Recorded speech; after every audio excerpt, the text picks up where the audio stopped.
এই ছোট ছোট হাজারি গোলাপটা আমাকে একজন গিফট করেছে। কারণ এই গাছটা আমি অন্য এক জায়গায় রোপণ করব। তার জন্য আমি এই যে একটা গ্যালন কেটে নিয়েছি, এটা ছিল তেলের একটা গ্যালন। এই গ্যালনটার মধ্যে আমি লাগিয়ে দেব।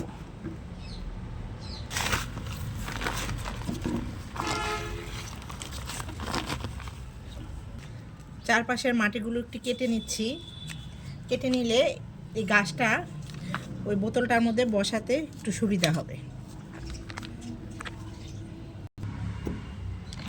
এখন এটার নিচে কিছু আমি মাটি দিয়ে নিচ্ছি,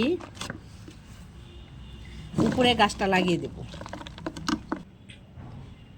এখানে একটু পানি দিয়ে আমি কাদা করে নিচ্ছি, যাতে এই মাটির মধ্যে গাছটা তাড়াতাড়ি লেগে যায়। এখন এই তো গাছটা বসিয়ে দিচ্ছি।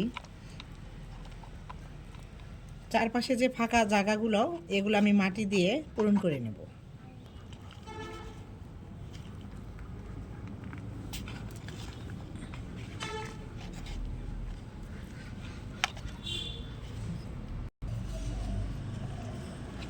এই তো চারপাশে ফাঁকা জায়গাটা আমি মাটি দিয়ে পূরণ করে নিয়েছি। এখন পানি দিয়ে দিব গাছের মধ্যে। এই তো গোলাপ গাছটা লাগানো আমার কমপ্লিট।